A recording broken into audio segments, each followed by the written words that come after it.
কুল হুয়াল্লাহু আহাদ আল্লাহুস সামাদ লাম ইয়ালিদ ওয়া লাম ইউলাদ ওয়া লাম ইয়াকুল লাহু কুফুয়ান আহাদ। আল্লাহর কোন সন্তান নাই, আল্লাহ কাউকে জন্ম দেন নাই, কারো থেকে জন্ম হয়ে আসেন নাই, তার সমকক্ষ পৃথিবীর কেউ নাই।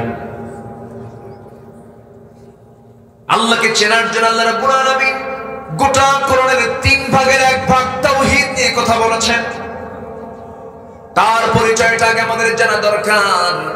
প্রশ্ন করেছিলাম কিছুক্ষণ আগে, আমার আল্লাহ আছেন কোথায়? কোথায়? আরশ আজিমে তিনি সমাসীন আছেন। আর রহমান আলাল আরশিস তাওয়া, তিনি আরশ আজিমে সমাসীন আছেন। কিন্তু আরশ আজিমটা কোথায়? আমাদের হিসাব কুলাবে না, আমরা এটাকে কভার করতে পারবো না, আমাদের ব্রেন খেলবে না। আমরা এই মুহূর্তে বসে আছি লক্ষ্মীপুর জেলার সদর উপজেলার কি পূর্ব কল্যাণপুরে। এই জায়গায় ঠিক বসে আছি আমরা। এখান থেকে সোজা যদি আমরা মাথার উপরের দিকে তাকাই, প্রথমে আমরা তাঁবুটা দেখতে পাই। তাঁবুর উপরে যদি চাঁদ থেকে চাঁদটা দেখতে পাবো, চাঁদের উপরে আমরা মিটি মিটি করে জ্বলা কিছু তারকা দেখতে পাবো। এরপরে আমরা আকাশটা দেখতে পাবো, কিছু মেঘমালা দেখতে পাবো। দিনের বেলা প্রদীপ্ত সূর্য দেখতে পাই, সূর্যের উপরে আমরা বিশাল বড় আকাশ, সাথে কিছু মেঘমালা দেখতে পাই। এই তো আমাদের চোখের নজর, এই তো আমাদের চোখের পাওয়া। কিন্তু যে জায়গায় আমরা বসে আছি, এই জায়গা থেকে যে চাঁদটা আমরা দেখতে পাই, সেই চাঁদের দেশে মানুষ কিন্তু গিয়েছে, চাঁদের দেশ সফর করেছে। এরপরে মঙ্গল গ্রহে গেছে, মঙ্গল গ্রহে কেউ কেউ জায়গাও কিনছে। কি কথা কি বুঝতেছেন আপনারা? হ্যাঁ, আচ্ছা ঠিক আছে, জায়গা কিনছো তো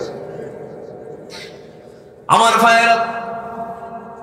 তাহলে মঙ্গল গ্রহে গেল, চাঁদের দেশে গেল, কিন্তু এই চাঁদের পিছনে মিটি মিটি করে জ্বলা ওই যে আমরা তারকাগুলো দেখতে পাই, সেই তারকাগুলো ছোট না বড়? শুধু বড় না অনেক বড়? শুধু দূরে না অনেক দূরে? অনেক দূরে। যে সূর্য আমরা দিনের বেলা দেখতে পাই জাস্ট প্লেট, একটা প্লেটের মতো আমরা দেখতে পাই, কিন্তু এটা তো প্লেটের মতো নয়। দূরে থাকার কারণে প্লেটের মতো দেখা যাচ্ছে, কিন্তু এই সূর্যটা এত বড়, এত বড়। বিজ্ঞানীদের ধারণা এই দুনিয়ার এরিয়া হলো 50 কোটি 10 লক্ষ বর্গ মাইল। 50 কোটি 10 লক্ষ বর্গ মাইলের এই দুনিয়া এরকম একটা নয়, 13 লক্ষ দুনিয়া যোগ দিলে পরে একটা সূর্যের সমান হয়। এই ছোট্ট পৃথিবীটাকে আলোকিত করার জন্য আল্লাহ তাআলা কত বড় সূর্য বানায় দিয়েছেন। تبارك الذي جعل في السماء بروجا وجعل فيها سراجا وقمرا منيرا। আমার ভাইয়েরা, ওই সূর্যের চাইতে আবার যে তারকাগুলো মিটি মিটি করে জোনাকির মতো মিটি মিটি করে জ্বলে, ওই তারকাগুলো এত বড়। বেটেল জয়িস নামে একটা তারকা আছে, ওই সূর্যের চাইতে মাত্র 33 কোটি গুণ বড়। মাত্র হইছে নাকি? জোরে কোন সুবহানাল্লাহ। কত কোটি বলে? 33 কোটি গুণ বড়। সুপারনোভা, আড্রা, এরপরে প্রক্সিমা সেন্টারাই, এই সমস্ত তারকাগুলো আল্লাহ তাআলা মহাশূন্যে ঝুলিয়ে রেখেছেন। একটা তারকা আছে পৃথিবীর সবচেয়ে নিকটবর্তী তারকা প্রক্সিমা সেন্টারাই। আল্লাহ তাআলা এটাকে পৃথিবীর সবচেয়ে নিকটবর্তী তারকা হিসেবে কাছে রেখে দিয়েছেন। একটু কাছের তারকা এটা। মহাশূন্যে কিছু গ্যালাক্সি আছে, এক একটা গ্যালাক্সির মধ্যে আল্লাহ রাব্বুল আলামিন 50 বিলিয়ন করে তারকা রেখেছেন। কত বিলিয়ন? 1 বিলিয়ন সমান 100 কোটি। আমার বন্ধুগণ, এখন চাঁদের দেশে ঘুরলাম, মঙ্গল গ্রহে জায়গাও কিনলাম। এখন ভাবলাম যে চাঁদও দেখলাম, মঙ্গল গ্রহ দেখলাম, দেখি তো একটু তারকার দেশে যাব। এই কাছের তারকা হলো প্রক্সিমা সেন্টারাই। প্রক্সিমা সেন্টারাই যদি কেউ যেতে চায়, এই বর্তমান দুনিয়ার সবচেয়ে দ্রুতগামী নভোযান হলো এখন অ্যাপোলো 11। অ্যাপোলো 11 এর গতি হলো প্রতি ঘন্টায় 39,000 কিলোমিটার। 39,000 কিলোমিটারের বেগে যদি কোনো বান্দা যদি রওনা দিয়ে দেয়, তবুও তার এই প্রক্সিমা সেন্টারি নামক তারকারা দেশে যেতে সময় লাগবে 1,15,000 বছর মাত্র। যাবেন কারা কারা? হাত তোলে।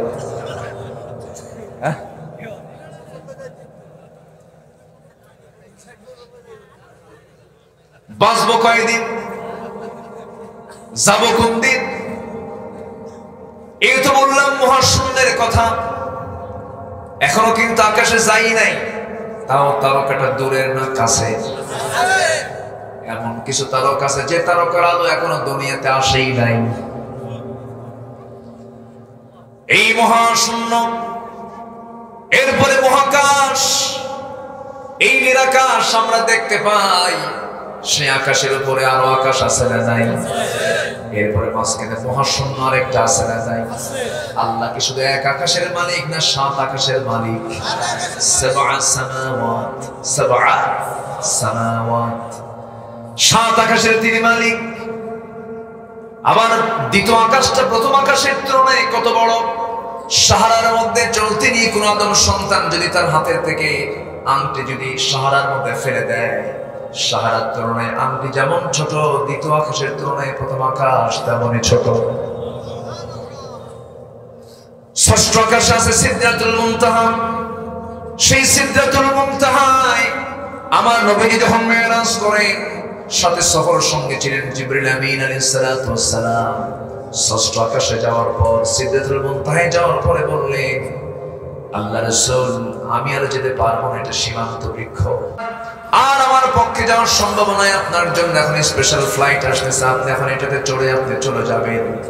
আমার নবীজি এই দুনিয়াতে একমাত্র প্রথম ব্যক্তি, তিনি শেষ ব্যক্তি যিনি দুনিয়াতে বসে আজ থেকে 1,500 বছর আগে 7টা আসমান পেরিয়ে শাজিমের সফর করেছে। জোরে বলে সুবহানাল্লাহ। Marconi, Faraday, James Watt, Copernicus, Einstein, Dalton, Galileo, এই বড় বড় বিজ্ঞানীদেরকে আমরা দু একটা তথ্য দেওয়ার জন্য আমরা তাদেরকে মহাবিজ্ঞানী বলি। আমার নবীজি কত বড় বিজ্ঞানী ছিলেন, 7টা আসমান পেরিয়ে শাজিম পর্যন্ত তিনি ঘুরেছেন। জোরে বলে সুবহানাল্লাহ। আমার ভাইয়েরা, ওই 7 আকাশের উপরে আমার আল্লাহ তাআলার আরশ আজিম। আল্লাহ তাআলা বলছেন, ওয়াসিআ কুরসিয়ুহুস সামাওয়াতি ওয়াল আরদ ওয়া লা ইয়াউদুহু হিফযুহুমা ওয়া হুয়াল আলিয়্যুল আযীম। জোরে বলুন আল্লাহু আকবার। সেই আরশ আজিম আল্লাহ তাআলা সেখানে রেখে দিয়েছেন, আল্লাহ তাআলা সেখানে অবস্থান করছেন। কিন্তু আল্লাহর ইলমটা সব জায়গায় আছে। আল্লাহর ইলমটা এত সূক্ষ্ম, আমার আপনার বাড়ির গাছে, আমার আপনার বাড়ির চালের উপরে যে তেঁতুল গাছটা লাগিয়েছেন আপনি, সেই তেঁতুল গাছের পাতা এত বড় না ছোট ছোট? এই ঝিরি ঝিরি পাতাগুলো কোনটা আগে পড়ে কোনটা পরে পড়ে খেজুর গাছের যিনি মালিক সে জানে না, কিন্তু আমার আল্লাহ ঠিকই জানে। জোরে বলি সুবহানাল্লাহ। আমি কি আলোচনা শেষ করে দেব? নড়াচড়া হচ্ছে যে, একটু ওঠা বসা হচ্ছে যে,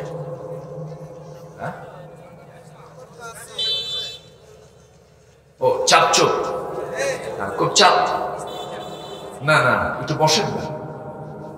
যদি না বলে যান এটা কেমন হলো? রাস্তায় চলতে নিয়ে যদি কেউ রাস্তার নিয়ম ভঙ্গ করে, তখন পুলিশ কি দেয়? মামলা দেয়। আচ্ছা, নিয়ম শৃঙ্খলা ভঙ্গ করলে মাহফিলে এসে যদি মাহফিলের শৃঙ্খলা ভঙ্গ হয়, ফেরেশতা আছে না নাই? মামলাও আছে না নাই? আল্লাহ তাআলা বলছেন, ওয়ানসিতু ফাসতামিউ লাহু ওয়ানসিতু। কোরআন যখন তুমি কোরআনের বৈঠকে বসবে, চুপ থাকবে, শুনবা। এটা কার নিয়ম? আসতে বলবেন না, কার নিয়ম?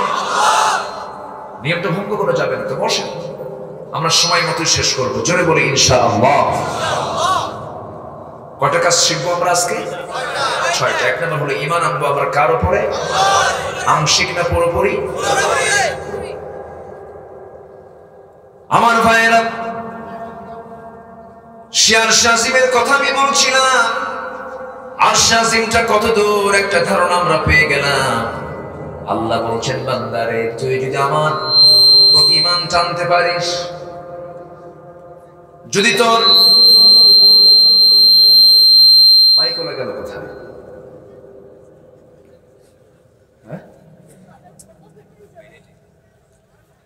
সম্মানিত ভাইরা, মাইকলা কি সিদ্ধাতুল মুনতাহায় গেল নাকি? অসংখ্য শুনে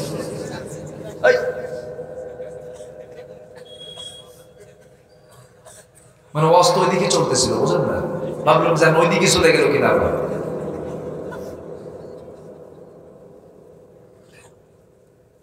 আমার বন্ধুগণ, সে আল্লাহ তাআলা বলছেন, বান্দা আমি আরশ আজিমে অবস্থান করি, বান্দা আমি তোকে জান্নাত দিতে চাই, সেই জান্নাতটা আমি দূরে রাখবো না। এক নাম্বার জান্নাত, জান্নাতুল ফেরদাউসটা আরশ আজিমের আশেপাশেই থেকে যাবে। জোরে বলুন সুবহানাল্লাহ। কোন বিমানে চলে যাবেন? কোন দুনিয়ার বিমান হবে? আস্তে কর, দুনিয়ার বিমান হবে? সেই জান্নাত পেতে হলে জান্নাতের ফ্লাইটেই চড়তে হবে। দুনিয়ার কোনো কনকর্ড বিমান হবে না, দুনিয়ার কোনো ফ্লাইটে চড়ে সেই জান্নাতে যাওয়া যাবে না। সামনে বহু ঘাত প্রতিঘাত আছে, বহু ঝড় ঝাপটা পার হতে হবে, বহু সিরাত পার হতে হবে, মিজানের পাল্লা পার হতে হবে, হাউজে কাউসার সামনে আসবে। রাসূল বলছেন, সাহাবীরা হাসরের ময়দানে তোমরা আমাকে কোথাও যদি না পাও, তিনটা জায়গায় তোমরা আমাকে পেয়ে যাবে। সুবহানাল্লাহ। সাইয়েদনা বেলাল কাঁপতে কাঁপতে অস্থির হয়ে যাচ্ছেন। নবীজি ইন্তেকাল করবেন, যে কোনো মুহূর্তে দুনিয়া থেকে বিদায় নিয়ে নেবেন। নবীজি বলছেন, বেলাল রে কাঁদো কেন, আযানটা দাও। সারা জীবন নবীজির সামনে দাঁড়িয়ে দাঁড়িয়ে বেলাল আযান দিয়েছেন, কিন্তু নবীজি বিছানায় পড়ে গেছেন, শয্যাশায়ী হয়ে গেছেন, ঘর থেকে বের হতে পারেন না। কিন্তু বেলাল যখন আযান দেন, কাদা কাদা কণ্ঠে আযান দেন, নবীজিকে ছাড়া তিনি আযান দিচ্ছেন। আমার নবীজি যখন দেখতেন বেলাল যখন আযান দেওয়া শুরু করেছে, নবীজি তার সামনে গিয়ে দাঁড়াতেন। কিতাবের বর্ণনায় পাওয়া যায়, আযান দেওয়ার সময় তিনি শাহাদাত আঙ্গুলটা উঁচু করে বলতেন, আশহাদু আন্না মুহাম্মাদার রাসূলুল্লাহ। রাসূলকে দেখে দেখে তিনি আযান সারা জীবন দিয়েছেন। সেই রাসূল এখন বিছানায় তিনি পড়ে আছেন, বেলাল আযান দিচ্ছেন, কিন্তু আযানের মধ্যে তার কান্নার আওয়াজ।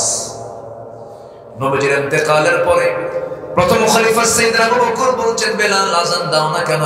বেলাল আযান দাও, তোমার আযান না শুনলে আমাদের তৃপ্তি হয় না, আমাদের হৃদয়ে প্রশান্তি আসে না।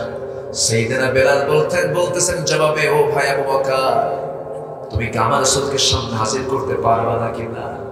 রাসূল শূন্য মদিনার মসজিদে, বেলাল আর কোনদিন আযান দেবে না। আমার নবীজি দুনিয়া থেকে বিদায় নিচ্ছেন, বেলাল কাঁদতে কাঁদতে বেকারাত। আমার নবীজির খাদেমের বয়স 20 বছর। আনাস বিন মালিক রাদিয়াল্লাহু তাআলা আনহু শুধু নামেই তো রাসূল তাকে খাদিম রাসূল, খাদিম উপাধি দিয়ে দিলেও, কিন্তু আনাস বলেন, আমি নবীজির খাদেম ছিলাম, কিন্তু নবীজি উল্টা আমার খেদমত নিজেই করেছেন। জোরে সুবহানাল্লাহ। নবীজি তার জুতা আমাকে ধরতে দেন নাই, রাসূল আমাকে কোনদিন আমাকে গ্লাস একটা আনতে বলেন নাই, কাপড় চোপড় আনতে বলেন নাই। নবীজির সারা জীবনের খেদমত ছিল কারো থেকে খেদমত না নিয়ে নিজেই খেদমত করা। যেরকম সুবহানাল্লাহ। আনাস বিন মালিক যখন দেখলেন রাসূল দুনিয়া থেকে বিদায় নিতেছেন, আনাস বিন মালিকের সহ্য হলো না, তিনি ঘর থেকে বাইরে বের হয়ে চলে গেলেন। রাসূল সবাইকে দেখতে পাচ্ছেন, কিন্তু আনাসকে দেখতে পান না। নবীজি বলছেন, সাহাবীরা আমার আনাস কই, আমার আনাস কই, আনাসকে দেখি না কেন? এরপর তাকে খুঁজে যখন বের করে আনা হলো, রাসূলের সামনে হাজির করা হলো। রাসূল বলছেন, আনাস, মনে হয় আমি তোমাকে বড্ড কষ্ট দিয়েছি, যদি কোনো কষ্ট পাও তুমি আমারে মাফ করে দিও। সাইয়েদনা আনাস বলছেন, ইয়া রাসূলুল্লাহ, আমি দূরে থাকার কারণ কিন্তু আমি আপনার ভুল বুঝতে চাই হুজুর, আমি আপনাকে কষ্ট দেব কেন? আমার চোখে পানি আসার কারণ হলো মাত্র 10টা বছর আমি আপনার সাথে থাকলাম, বয়স তো হয় নাই, কেবল 20 বছর বয়স আমার, কেবল বুদ্ধি বয়স আমার হওয়া শুরু হয়েছে। আমি আপনার জন্য দোয়া করি আল্লাহ তাআলা যেন আপনাকে যুগ যুগ ধরে হায়াতটা লম্বা করে দেন, আমি আনাস যেন আমি আপনার যুগ যুগ খেদমত করে যেতে পারি। আমার নবীজি বলছেন, আনাস তোমার যে নিয়ত সেই নিয়ত মনে হয় পূরণ হবে না, কারণ সাকরাতুল মউতের সমস্ত লক্ষণগুলো আমার মধ্যে চলে আসছে। আমি রাসূল মনে হয় কিছুক্ষণের মধ্যেই দুনিয়া থেকে বিদায় নিয়ে নেব। মালাকুল মউত চলে আসবে, সবকিছু ফয়সালা হয়ে গেছে, আমি মরে যাব। ও আনাস, তবে আমি তোমাকে বলে যাচ্ছি, আমি আমার আল্লাহকে বলবো, আল্লাহ বেহেশতে আমার কোনো খাদেম যেন কেউ নিযুক্ত না হয়। আমার আনাসকে তুমি আল্লাহ বেহেশতের খাদেম বানায়া দিও। আমার নবীজি সবার কাছ থেকে বিদায় নিচ্ছেন। বিদায় নিতে নিয়ে রাসূল বলছেন, সাহাবীরা কোথাও যদি না পাও আমাকে তোমরা তিনটা জায়গায় পাবে। তোমরা আমাকে এক নাম্বার খুঁজবে মিজানের পাল্লায়, মিজানের পাল্লা যদি না পাও তোমরা আমাকে খুঁজবে পুলসিরাতে, পুলসিরাতে যদি না পাও তোমরা আমাকে খুঁজবে হাউজে কাউসারে, আমার সঙ্গে তোমার সাক্ষাৎ হয়ে যায়। জান্নাতের পেয়ালা দিয়া হাউজে কাউসার থেকে পানি তুলে তোমাকে জান্নাতের পেয়ালা দিয়ে পানি পান করাবো, জনমের মতো তৃষ্ণা নিবারণ হয়ে যাবে। আমি তুমি একসঙ্গে জান্নাতে চলে যাব, কোনো বাধা থাকবে না। যখন সুবহানাল্লাহ, সেই দিন সবার সামনে আছে না নাই? আসতে বলবেন না, আছে না নাই? সবাই কি জান্নাত পেতে চাই নাকি?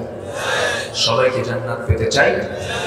জান্নাত পেতে হলে জান্নাতের কাজগুলো করতে হবে, মুত্তাকির খেতাব নিতে হবে, সিদ্দিকের খেতাব নিতে হবে, ঈমান জানতে হবে, পাকা ঈমান। জীবনের মধ্যে কোনো শিরিক থাকবে না, জীবনের মধ্যে কোনো ভেজাল থাকবে না, জীবনের মধ্যে কোনো জুলুম থাকবে না। আমার দেশে বহু লোকের নাম আছে ঈমান আলী, কিন্তু ফজর পড়ে না। নাম হলো আতর আলী, কিন্তু কাজার মধ্যে কাছে যাওয়া যায় না। আছে না নাই? নাম হলো হিম্মত আলী, কিন্তু সাইকেলের চাকা বাস চলে সিথিয়া পড়ে। আছে না? নাম দিয়ে কাম হবে না। সত্য ঈমান আনতে হবে, যেন কোন শিরক তাকে আক্রান্ত না করে, কোন জুলুম যেন তাকে আক্রান্ত না করে। আমার দেশে বহু ঈমানদার আছে, মুখে দাড়ি মাথায় টুপি, আলেমদের বিরুদ্ধে মিথ্যা রায় দেয়। আছে না না?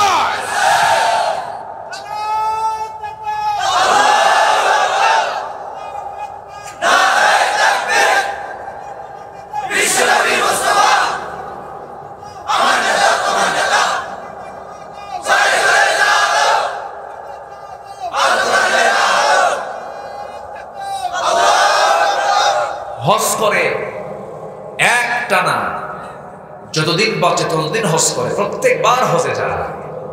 ট্রিপল হাজি, কিউব হাজি, কিউব ট্রিপল হাজি হজ করেছে, জনগণের টাকা মেরে খায়। আছে না নয়? রাস্তার টাকা মেরে খায়। আছে আছে। জাতির শ্রেষ্ঠ সন্তান হলো মুক্তিযোদ্ধারা, ফ্রিডম ফাইটার তারা। অথচ কিছুদিন আগে জাতীয় পত্রিকার জরিপে দেখলাম 2000 মুক্তিযোদ্ধা যারা ভাতা নিচ্ছে তাদের বয়স হলো 52 বছর। যুদ্ধ করলো, দেশ স্বাধীন হয়েছে 52 বছর, ওদের বয়স 52 বছর।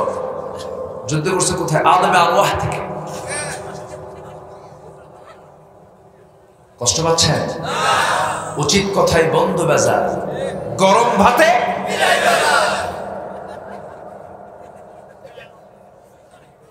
দুষ্ট কিছু আছে না নয়? আমার দেশের কোনো কিছুর সংকট নেই, আমি এই কথাটা প্রায় বলি। আমার দেশে কোনো কিছুর সংকট নেই, কোনো খাদ্যের সংকট নেই। কে বলেছে? আমার দেশের মাটি সোনার চেয়েও খাঁটি। এই মাটিতে এমন কোন শস্য নাই যা আবাদ হয় না। পৃথিবীতে এমন সোনার মাটি কোথাও পাবেন। যে দেশে পাহাড় আছে, সমতল আছে, নদী আছে, সাগর আছে, কি নাই? প্রত্যেকটি জায়গার সম্পদ আমার দেশে আছে, সবই আছে। কিন্তু কোনো কিছুর সংকট না থাকলেও সবচেয়ে বড় সংকট হলো সৎ যোগ্য নেতৃত্বের সংকট। বড় সংকট এখন। ভালো মানুষের কোনো মূল্য আজ সমাজে নাই। নামাজ পড়লে তাকে সন্দেহ করে। আছে না নাই? আছে না নাই? কষ্ট পাচ্ছেন? কথা বলি, অস্ত্র শুরু কেবল। জোরে বলি ইনশাআল্লাহ। যে উঠবে তারে ধরবেন জোর করে। খুব ভালো, বলি আলহামদুলিল্লাহ। তাহলে ঈমান আনতে হবে, ঈমানের মধ্যে কোনো শিরকের ছোঁয়া থাকা যাবে না। শিরক কাকে বলে? শিরকের এক কথায় উত্তর হলো, শিরকের সংজ্ঞা অনেক লম্বা কথা তো। শিরকের এক কথায় এক লাইনের সংজ্ঞা হলো, বান্দা যে কাজ করতে গিয়ে আল্লাহকে বাদ দেয়। যে কাজ করতে গিয়ে বান্দা কাকে বাদ দেয়? সেটা কি শিরক। সমাজ চালাতে দরকার হলো আল্লাহর বিধান, আল্লাহর বিধান বাদ। কিসের কাজ? আস্তে কর, কিসের কাজ? সকালবেলার মালিককে, সকালবেলা বাকি দেওয়া যাবে না কেন? আছে না নাই? আছে না নাই? সকালবেলা বাকি দেওয়া যাবে, তাহলে সকালবেলা কে বানাইছে? সকালবেলার মালিক কে? আল্লাহ কি কইছে সকালবেলা বাকি দেওয়া যাবে?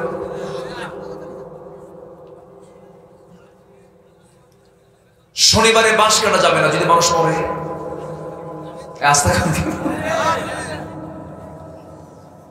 বৃষ্টির দিন বিয়ে করা যাবে না, বৃষ্টির দিন বিয়ে করলে পরে সারা জীবন ওর চোখে পানি পড়বে। ওই যে বৃষ্টিতে পানি পড়ে, এগুলো আসে না? বলেন শিরক। আল্লাহ তাআলা তুমি আমাদের শিরক মুক্ত ঈমান আনার তৌফিক তুমি আমাদের দিও। তাহলে সমাজ চলতে হবে কার বিধান দিয়া? যদি কেউ মানুষের বিধান দিয়ে চলে, এটা কিসের কাজ? কথা ক্লিয়ার? আমরা কি ঈমানদারের সমাজে, ঈমানের সমাজে আছে না শিরকি সমাজে আছে? আচ্ছা, আমার দেশে কি মদ আছে? সমাজে কি জুয়া আছে? জুয়া বোঝেন তো, মোনাজাত ধরে, মোনাজাত বোঝেন তো না? জুয়া কিন্তু মোনাজাত ধরে, এরকম করে মোনাজাত ধরে, কেউ কারোটা দেখে না। কি মোনাজাত পার্টি আছে নাকি? তাহলে মদ আছে, জুয়া আছে, জেনা তো নাই? জেনাও আছে, সুদ আরো বেশি। তাহলে মদ, জুয়া, সুদ, জেনা, এটা কি ইসলামী সমাজের বৈশিষ্ট্য না আবু জেহেলের সমাজের বৈশিষ্ট্য? কোন সমাজে আছে আমরা?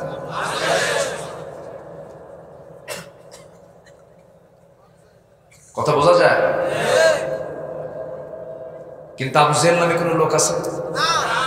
নামে তো লোক নাই। আবু জেহেল নামে কোন লোক আছে? কিন্তু আবু জেহেলের চরিত্র আছে না নাই? ওরা বোঝে এই নাম কেউ খাবে না। নামটা রাখছে জিব্রাইল, নাম রাখছে কি? ফেরেশতা। ওই তো ইসরাফিল, জিব্রাইল, যাই হোক। তাহলে আবু জেহেল যে সমাজ চালাতো, সেই সমাজে যা ছিল আজকে সমাজেও তাই আছে। তাহলে কি আমি কি এটাকে ইসলামী সমাজ বলতে পারবো না অন ইসলামী বলবো?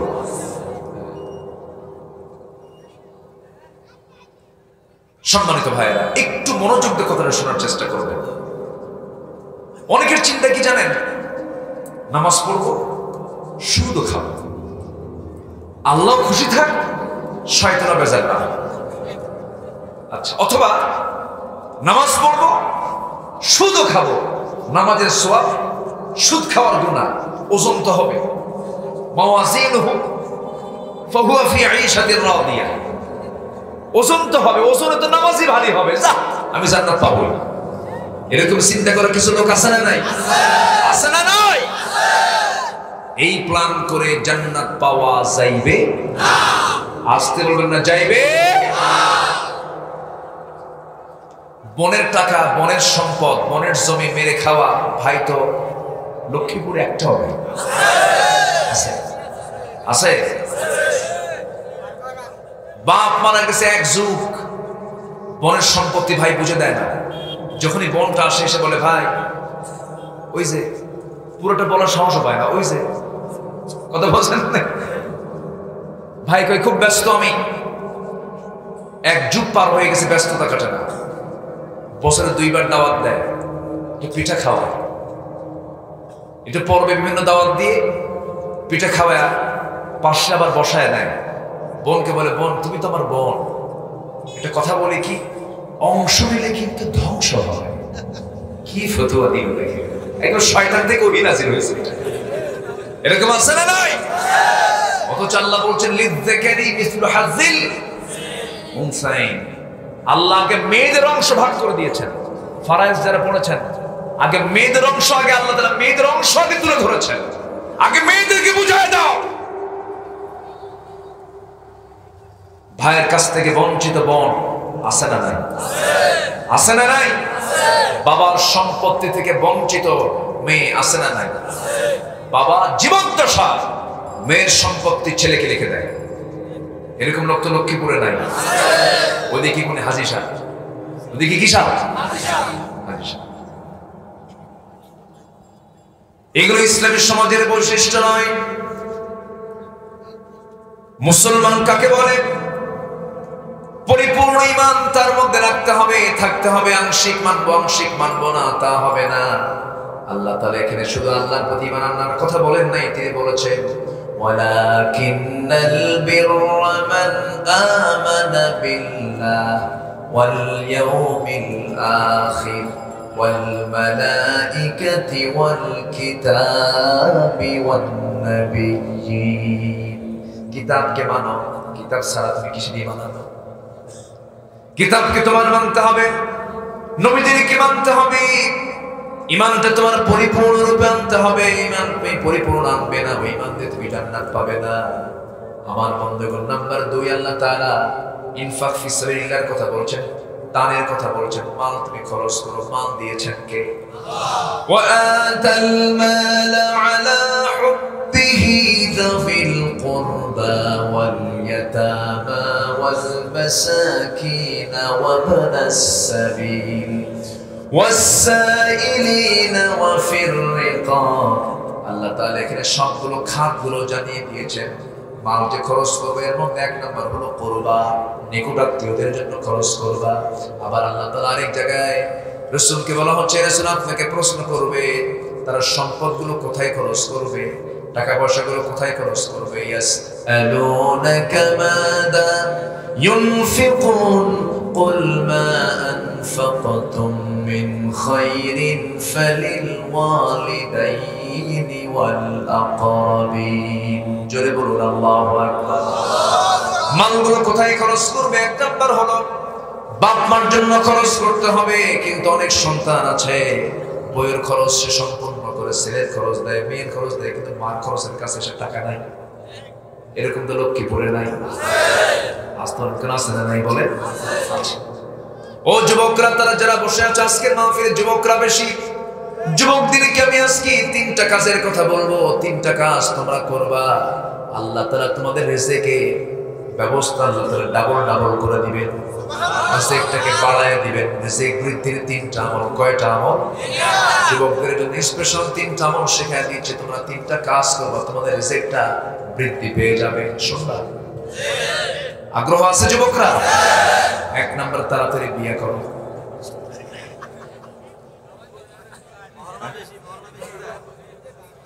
কে তোমার খুশি হওনি বিয়ের কথা শুনে? হ্যাঁ, আওয়াজ নাই তো। বিয়ে করার দরকার আছে না নাই? বিয়ে দরকার না জেনা দরকার? এখন তো বোঝা দরকার। বিয়ে ভালো না জেনা ভালো? জেনা বন্ধ হবে কি করলে পরে? বিয়ে করলে পরে। আজকের সমাজে জেনা বেশি না বিয়ে বেশি? কথাটা শুনলে যদিও তোমাদের হাসি আসতেছে, কিন্তু না। হুজুর আপনি কি আমলের কথা বললেন? কিন্তু না, না, এটাই শ্রেষ্ঠ আমল, এটাই বরকতময় আমল। তোমার সম্পদ বাড়বে, বাড়িতে তুমি মেহমান নিয়ে আসবা। যখন এই দেশে যত ধনীর তালিকা আছে, যত গ্রুপ অফ ইন্ডাস্ট্রিজ গুলো আছে, দেখবা তারা আগে বিয়ে করছে, বিয়ের পরে সম্পদ পাইছে। আমার নবজি বিয়ে করার পরে সম্পদ পাইছে, ঠিক কিনা? বিয়ে করবা না কেন? অনেকের বিয়ে করতে করতে যত বড় শিক্ষিত তত লেট ম্যারেজ। পড়তে পড়তে বুড়া হয়ে যায়, 50 বছর, দাঁত নড়ে, চোখও নাই। আছে না? নাই? 50 বছর বয়সে বিয়ে করে 60 বছরের বাচ্চার বাপ হয়। বাচ্চাটা রাস্তা দিয়ে যখন হাঁটে, তখন লোকেরা বলে, এই ছেলে তোমার এটা দাদা না নানা? আমার নবীজি বিয়ে করেছেন 25 বছর বয়সে। কত বছর? Standard age. বাপও নাই, মাও নাই। বাপও নাই, মাও নাই, এতিম, দুই দিকের এতিম তিনি, মা ছাড়া, ওইদিকে বাপ ছাড়া, ওইদিকে দাদা ছাড়া। 25 বছর বয়স, 25 বছর বয়সে তিনি বিয়েটা করে নিয়েছেন। যৌবন থাকলে বিয়ে তো করতে হবে বাবাজি। ও যুবকরা আজকে যারা আছো, যারা মাহফিল এসেছো, জিনার কাজ করা যাবে না, জিনার কাজ করা যাবে না। ওয়ালা তাকরাবুজ জিনা, জিনার নিকটেই যেও না, চ্যাটিং করো না, মোবাইলে কোনো বাজের সময় নষ্ট করো না। তুমি বাজের সময় নষ্ট করছো, তোমার যৌবন সম্পর্কে একদিন জবাব দিতে হবে। আল্লাহর কাছে কি জবাব দিবা যুবকরা? এই জন্য আজকের এই ফিতনার যুগে আমি যে কথাটা বলেছি, যদিও হাসতেছো, কিন্তু বাস্তব কথা আমি বললাম। বিয়েটা করে নিবা, বাপকে বলে দিবা বাপ, আব্বাকে বলবেন আব্বা যৌবন এসেছে, নামাজ পড়ি, রোজা রাখি, কোনো ফিতনার দিকে যেতে চাই না। কিন্তু কিছু কিছু বাপ আছে দুষ্ট, আবার আছে না নাই বলে, রাগ করে বলে কিসের বিয়ে, তো কামাই কুমাই করিস, এরকম খোটা মারা কিছু বাপ আছে না নাই? কিন্তু বাবাদেরকে বলবো, বাবারা আপনার ছেলে যে আপনাকে বিয়ের ব্যাপারে কথা বলছে, যৌবন আছে দেখি তো বলেছে, ওই ছেলেটা যদি কোনো জেনার কাজে লিপ্ত হয়ে যায়, জেনার গুনার একটা ভাগ আপনি বাবা আপনার আমল নামায় চলে আসবে।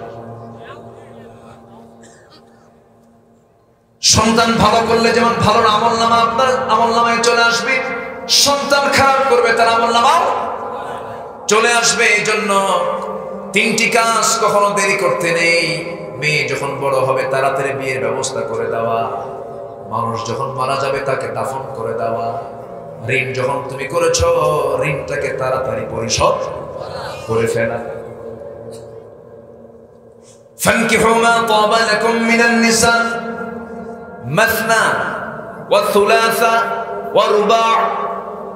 আল্লাহ তাআলা তো অর্ডার দিয়ে ফেলেছেন, বিয়ে না করলে সন্তান কেমনে আসবে, আদম সন্তান কেমনে আসবে, জিকির কেমন করে হবে, নামাজ কেমন করে হবে, আদম সন্তান আল্লাহর গোলাম পৃথিবীতে কেমন করে আসবে? বিয়ে তো করতেই হবে। বিয়েটা কার হুকুম? আসতে বলবেন না কার হুকুম? আমার নবীজি তার সমাজে বিয়েটাকে কঠিন করেছেন না সহজ করেছেন? সহজ করে দিয়েছিলেন। নবীজি তার নিজের মেয়েকে বিয়ে দিবেন, নিজের মেয়ের বিয়ে হবে, বললেন কে আছো? আমার নিজের মেয়ে, আমার ছোট্ট মেয়ে, আমার কলিজার টুকরা মেয়ে, আমার আদরের দুলালি, আমার সবচেয়ে কাছের, আমার দেহের টুকরা, আমার রক্ত, আমার ফাতিমাকে কে বিয়ে করবা? ধনী ধনী সাহাবীরা নবীর সামনে এসে বলছেন, হুজুর আপনার মেয়েকে আমি বিয়ে করতে চাই। ধনী ধনী সাহাবী, খেজুর বাগানের মালিক, বিলিয়নার বিলিয়নার, প্রচুর টাকার মালিক, নবীর কাছে এসে বলছে সাহাবীরা, রাসূল বলছেন নট এলাও, হবে না, যাও, আমার পছন্দের ছেলেটা এখনো আসে নাই। সবার প্রস্তাব দেওয়া শেষ। একজন গরিব মানুষ, ঘর নাই, বাড়ি নাই, টাকা নাই, পয়সা নাই, নবীর সামনে দাঁড়িয়ে আছেন। রাসূল বলছেন, আলী আমার সামনে দাঁড়িয়ে আছে, তুমি কিছু বলবা না? হুজুর কি যে বলবো নিজেও জানি না। রাসূল বলছেন, তুমি কি আমার মেয়েকে বিয়ে করবা না? হুজুর দিলে করা যায়। সুবহানাল্লাহ বললেন। লজ্জা পাচ্ছেন, নিজের কথা তো নিজে বলা যায় না। রাসূল বলেন, আলী বিয়ে যে করবা আমার মেয়েকে, টাকা পয়সা কিছু আছে নাকি? হুজুর টাকা পাবো কই, বাড়ি তো নাই। কি নাই? বাড়ি তো নাই। রাসূল বলেন, আলী বাড়ি তো নাই, ঠিক আছে সমস্যা নাই, কিছুই কি নাই তোমার? হুজুর এই যে তরবারি, এই যে ঢাল, এই যে তরবারি, এই যে ঢাল।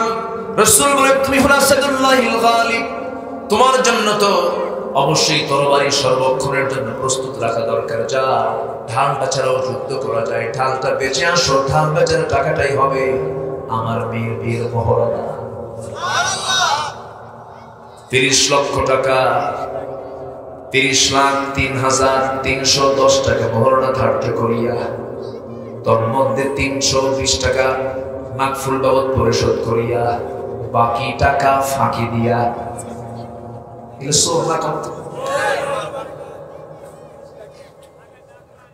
আমার নবীজি মেয়েকে বিয়ে দিচ্ছেন।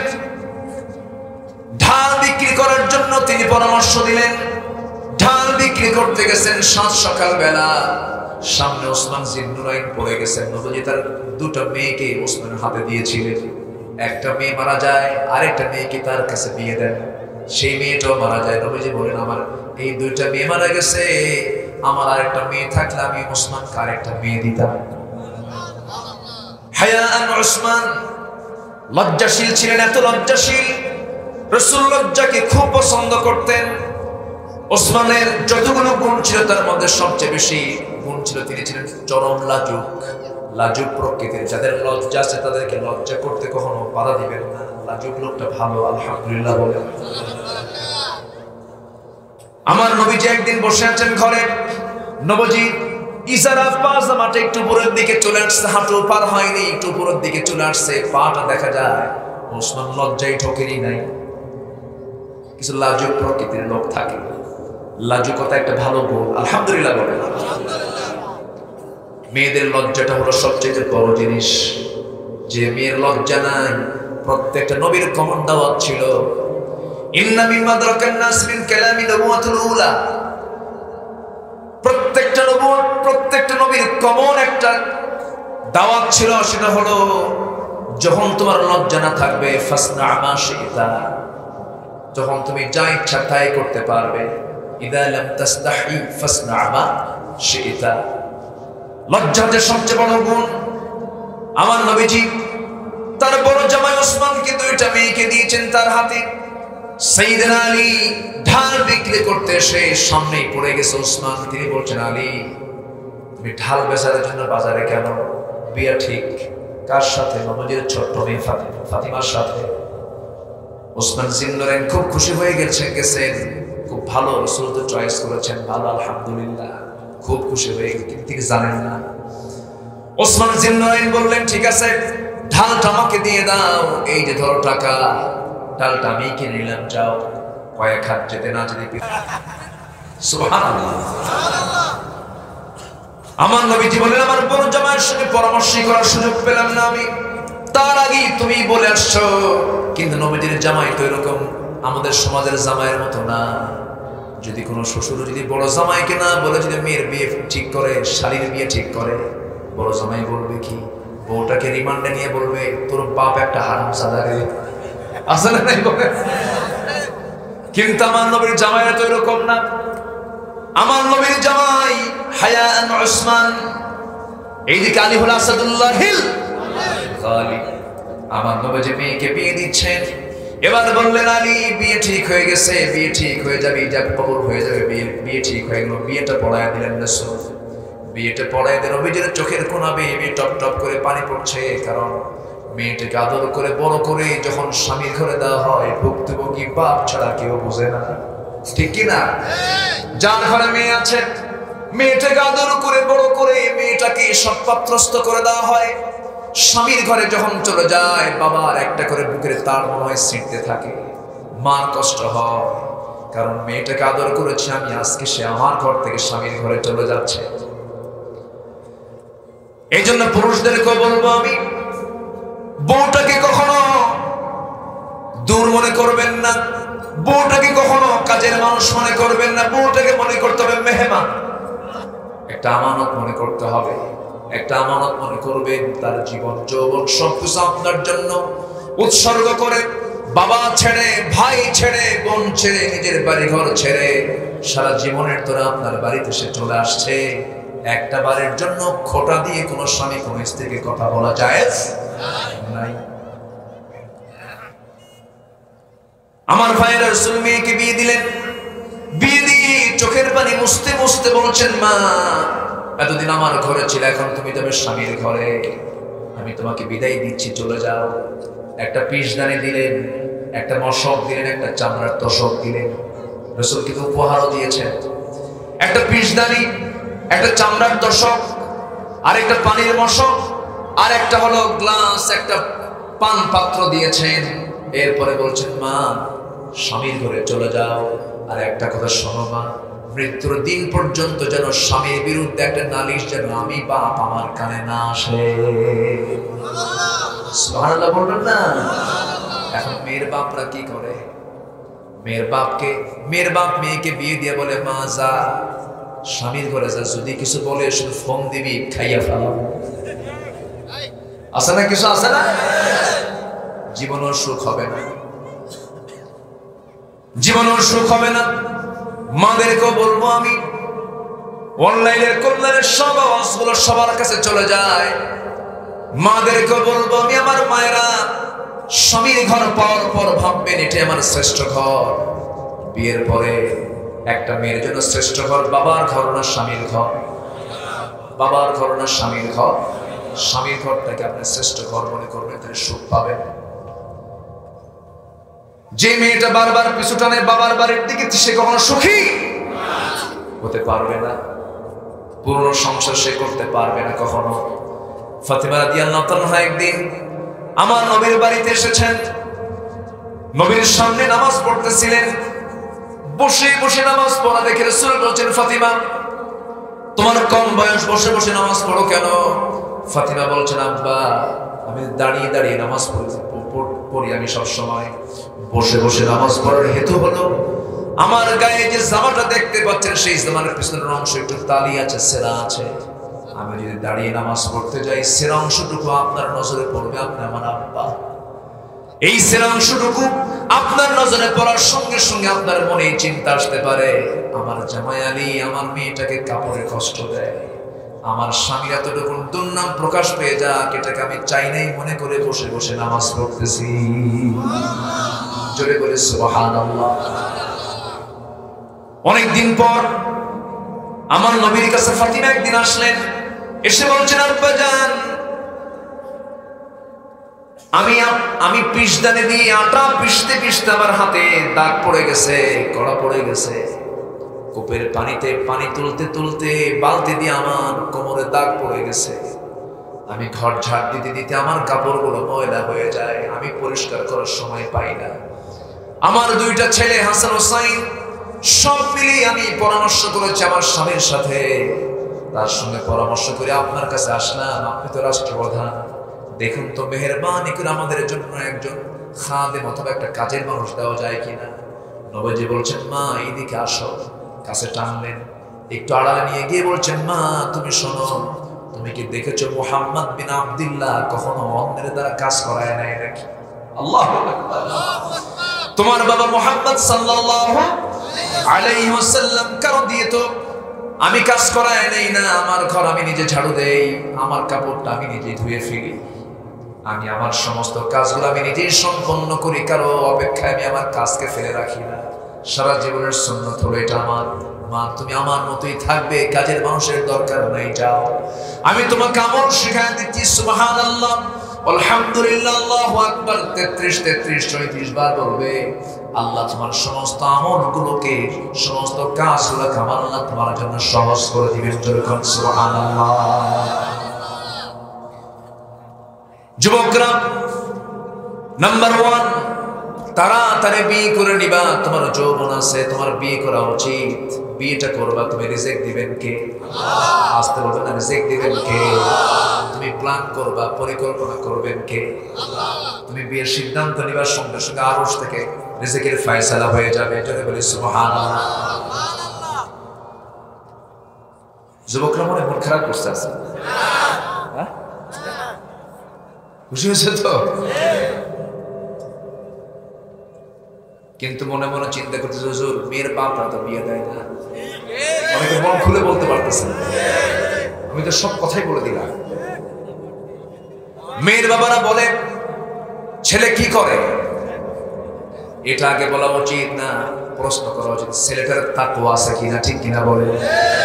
ছেলের মুখে দাঁড়িয়ে আছে কিনা, ছেলেটা 5 ওয়াক্ত নামাজ পড়ে কিনা, কোরআনটা সহি করে পড়তে পারে কিনা, এরপরে নামাজটা 5 ওয়াক্ত ঠিক আছে কিনা, চরিত্রগত দিকটা কেমন, কোন নেশার জগতে পা দিয়েছে কিনা, বিড়ি খায় কিনা, গাঁজা খায় কিনা, এই সমস্ত খবরগুলো না নিয়ে দেখে ছেলে কি করে, সরকারি না বেসরকারি চাকরি, সরকারি ও হবে না, বেতন কম। আচ্ছা ঠিক আছে, সরকারি হবে, তবে উপরিয়া কামাই আছে নাকি? উপরিয়া কামাই বলে আসমান থেকে উঠি, উপরিয়া কামাই আছে নাকি? আচ্ছা গেল। এরপরে এই সমস্ত কাজ তো থাকতেই হবে। আবার মঙ্গল গ্রহে অফিস আছে কিনা, কোন গ্রহে, আমেরিকার সিটিজেনশিপ আছে কিনা, লন্ডনের ব্যবসা বাণিজ্য আছে কিনা, সব কিছু শর্ত আরোপ করে দেয়। আপনার মেয়েকে আপনি ওই সমস্ত টাকাওয়ালার কাছে বিয়ে দিয়েছেন, বিলিয়নার কাছে বিয়ে দিয়েছেন, কিন্তু ঈমান যদি না থাকে আল্লাহর কসম করে বলি সুখ পাবেন না, পাবেন না, পাবেন না। ঠিক কি না? টাকাওয়ালা না আল্লাহওয়ালা? বলেন টাকাওয়ালা না আল্লাহওয়ালা? অনেক মেয়ের বাপ আমাদের কাছে এসে কান্দে আর দোয়া করে, দোয়া চায়, হুজুর আমার মেয়ে সুখ নেই হুজুর। কেন? আপনার জামাই কি করে? আমার জামাইয়ের তো বিশাল বড় ইন্ডাস্ট্রিজ আছে, সুখ নেই কেন? কি হয়েছে? হুজুর খুব অশান্তির মধ্যে আছি হুজুর। এটা টাকা নিয়ে অশান্তি? When character lost is everything lost. যখন চরিত্র শেষ হয়ে যায় তার সব শেষ হয়ে যায়। এই জন্য চরিত্র আগে দেখতে হবে। রাসূল চরিত্র আগে দেখতে বলেছেন, তাকওয়াটা আগে দেখতে বলেছেন। যুবকদের জন্য কয়টা আমল শিখিয়ে দিন। কয়টা আমলের কথা বলেছি আমি? নাম্বার চলতেছে কয়টা? আরো আছে কয়টা? শুনবা আজকে? খুব ভালো, বলি আলহামদুলিল্লাহ। মেয়েরাও কিছু দুষ্ট আছে, যে ছেলেদের মুখে দাঁড়িয়ে আছে ওদেরকে পছন্দ করে। আছে না নয়? ছেলের মুখে দাঁড়িয়ে বলে যে না এটা তো চাচা হয়ে গেছে, তাই না? কেমন পছন্দ? মাথার চুলগুলো থাকতে হবে এটা আধুনিক style, Messi style, Neymar style. এইদিকে চুল নাই, পিছনেও চুল নাই, মাথার উপরে গোল কইরা কাউয়া কাটিং। আছে না নয়? ছোট্ট ছেলেটা হাসতেছে, মাথার চুল দেখেন, দেখেন মাথার চুলগুলো দেখেন, বিশ্রী। আমার বুঝে আসে না এই রুচিগুলো কেমনে আসে। শার্ট প্যান্টের সাইজ বাইজ নাই, ওই শার্ট প্যান্টের নামাজও হবে না। আচ্ছা হাঁটু ফাটা দিলে কি নামাজ হয়? আগে নামাজ না আগে সতর? আগে সতর না আগে নামাজ? আগে সতর। দুই হাঁটুতে কাপড়, দুই হাঁটু ফাটা ফাটা। নতুন প্যান্ট কিনে আনছে ফাটা, দাম 4000, ফাটা প্যান্ট 4000। আমি কি ভুল কইছি? এই হচ্ছে পোশাকের অবস্থা। আখিরি জামানায় মানুষ পোশাক পরবে, কিন্তু পোশাক পরেও তাকে উলঙ্গ দেখা যাবে। যুবকদের পোশাকও কি ঠিক আছে? যুবকদের সতর হলো নাভি থেকে হাঁটুর নিচ পর্যন্ত। এখন সমস্ত প্যান্ট গুলো ম্যাক্সিমাম যত যুবকরা প্যান্ট পরে সমস্ত প্যান্ট নাভিতে না নাভির নিচে? নাভির নিচে কি পোশাক পরা জায়েজ না হারাম? হারাম। বেল্ট থাকতে হবে নাভির উপরে, সেই বেল্ট সেই ফিতা নাভির নিচে চলে যায়। প্যান্ট পরছে আর এরকম ছোট্ট একটা প্যান্ট পরছে আর শার্ট পরছে, নামাজে দাঁড়াইছে, বছর কয়েক আগের কথা। আমি মসজিদে ঢুকে দেখি যে এক ছেলে নামাজ পড়তেছে এরকম প্যান্ট পরে। তো ভাবলাম কি যে নামাজ হবে আজকে আল্লাহ জানে। রুকুতে যখন গেছে তখন দেখি রুকুর ঠেলায় প্যান্ট নিচের দিক, শার্ট উপরের দিক, মাঝখানে ফাঁকা। তো ভাবলাম সেজদায় যে কি হবে আল্লাহ জানে। সেজদায় যখন গেছে তখন দেখি প্যান্ট খুইলা আন্ডার প্যান্ট বের হইছে। আমি কি ভুল কইলাম? ওই সমস্ত প্যান্ট পরা যাবে না। মেয়েদের পোশাকের তো সাইজ বাইজ নাই। মেয়েরা বোরকা পরে, এখন বোরকাও পরে। বোরকাও এখন একটা কি স্টাইল, ফ্যাশন। বোরকা দেখানো না ঢাকানো? বোরকার উদ্দেশ্য কি দেখানো না ঢাকানো? এখন কি ঢাকায় না দেখায়? কত কালার, কত ডিজাইন, এমব্রয়ডারি, তারপরে চমকি লাগানো, আয়না লাগানো। বোরকার গায়ে কি লাগানো? আয়না। আয়না মানে আসো। তাহলে কি হবে? এই জাতীয় বোরকা পরা যাবে না। বোরকা পড়তে হবে, কালার হবে কয়টা? কাল ঘোরা, যেন কাকের মতো দেখা যায়। মাথা থেকে পা পর্যন্ত সব কাক। কাকের হাত, পা, চোখ, কান, নাক সব কাক। এরকম কালো বোরকা পরে আপনি বাইরে বের হবেন, ঢাকবেন। মেয়েদের মুখটাও বের করা জায়েজ নাই প্রয়োজন ছাড়া। যদি কেউ সস্তা ফতোয়া দেন এটা ভুল বলেন তারা। মুখটা যদিও সতরের আওতামুক্ত করা হয়েছে, কেন? মুখে আছে চোখ, এই মুখ অবয়বে আছে চোখ, নাক, মুখ। চোখ দিয়ে দেখতে হয়, নাক দিয়ে শ্বাস নিতে হয়, মুখ দিয়ে খেতে হয়। এই জন্য এই চেহারাকে সতরের আওতামুক্ত করে রাখা হলেও পুরুষ নারীর দিকে আকৃষ্ট হয় কি দেখে? মুখ দেখে। বলে, প্রিয়তমা, তোমার প্রশস্ত কপাল, তোমার লম্বা লম্বা নাক, তোমার ভ্রুযুগল এবং তোমার ডাহুক ডাহুক চোখ, কি আমি কি ভুল বলতেছি? এতক্ষণ ধরে ওয়াজ করতেছে কিসের? কিসের? মুখে, চেহারা। এই জন্য চেহারাকেও ঢাকতে হবে, মেয়েদের চেহারাকেও ঢাকতে হবে। সবার বাড়িতে মা বোন আছে না নাই? আছে না নাই? এগুলো শিখায় দিবেন। বোনকে বোরকা পরায় দিবেন, বউকে বোরকা পরায় দিবেন। এবং পর্দা হলো সবচেয়ে অর্জিন পর্দা হলো নিজের যে সমস্ত নিকটবর্তী আত্মীয় স্বজন আছে যাদের সঙ্গে দেখা করা জায়েজ নাই, ওদের সঙ্গে পর্দা করা। বাইরের লোকের দ্বারা যতটুকু ক্ষতি হয়, নিজের লোকের দ্বারা ক্ষতির সম্ভাবনা কম না বেশি? বেশি। চাচাতো ভাই, মামাতো ভাই, খালাতো ভাই, কি ফুফাতো ভাই, দুলা ভাই, আছে না নাই? দেখা করা জায়েজ। দেবর ভাসুর দেখা করা জায়েজ নাই, এগুলো খুব সাবধান। দুলা ভাই শালীকে হুন্ডায় তোলে, এরকম সিস্টেম তো লক্ষ্মীপুরে নাই, আছে?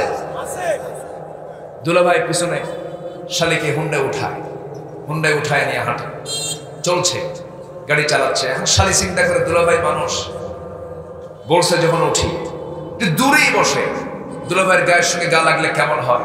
দুলা ভাই আবার এমন, দুলা ভাই সামনে যে এমন ব্রেক মারে, এক ব্রেকে গ্যাপ পূরণ। এই গ্যাপ পূরণ করার দরকার নেই, এই সুযোগ দেওয়ার দরকার নেই। পর্দা করতে হবে। একজন নারী 4 জন পুরুষকে জাহান্নামে নিয়ে যাবে। কয়জন? স্বামীকে নিয়ে যাবে, ভাইকে নিয়ে যাবে, বাবাকে নিয়ে যাবে, ছেলেকে নিয়ে যাবে। এই জন্য সতর্ক থাকবো আমরা সর্বোচ্চ। জোরে বলি ইনশাআল্লাহ। নাম্বার 2 হলো বাপ মার সঙ্গে সুন্দর আচরণটা করবা। যুবকরা, বাপ মার সঙ্গে যত সুন্দর আচরণ করবে তোমার রিজিক তত খুলতে থাকবে। নাম্বার 1 বলে দিয়েছি। নাম্বার 2 হলো বাপ মার সঙ্গে সুন্দর আচরণ করবে। নাম্বার 3 হলো তোমার দায়িত্ব হলো জীবনের সকল জায়গায় ভয় কাউকে করা যাবে না, ভয় করতে হবে একমাত্র কাকে? এই 3টি কাজের বিনিময়ে আল্লাহ তোমার রিজিক অবারিত করে দিবেন, সব খুলে দিবেন। আকাশের রহমতগুলো তোমার জন্য বর্ষিত হতে থাকবে। আল্লাহ তাআলা যুবকদেরকে এগুলো আমল করার তৌফিক দান করুন। জোরে বলি আমিন। 6টা কাজ। 1 নাম্বার ঈমান, নাম্বার 2 হলো দান, নাম্বার 3 হলো নামাজ কায়েমের সংগ্রাম করা, নামাজ কায়েমের সংগ্রাম করা। ওয়াকামাস সালাহ ওয়া আতাজ যাকাত, যাকাত আদায় করা। ওয়াল মুফুনা বিআহদিন ইযা আহাদু, ওয়াদা ঠিক রাখা। ওয়াস-সাবিরিনা ফিল বাসাই ওয়াদ দাররাই ওয়া হিনাল বাস, জীবনের সকল জায়গায় ধৈর্যের পরিচয় দেওয়া। আল্লাহ তাআলা এই 6টা কাজ করতে বলেছেন। নাম্বার 1 ঈমান, নাম্বার 2 দান, নাম্বার 3 হলো কি? নামাজ কায়েম, নাম্বার 4 হলো যাকাত আদায়, নাম্বার 5 হলো ওয়াদা রক্ষা করা, নাম্বার 6 হলো ধৈর্য অবলম্বন করা। এই 6টা কাজের বিনিময় হলো আল্লাহ বলছেন এরাই হলো সিদ্দিক, এরাই হলো মুত্তাকি। জোরে কোন সুবহানাল্লাহ। অনেক কথা ছিল।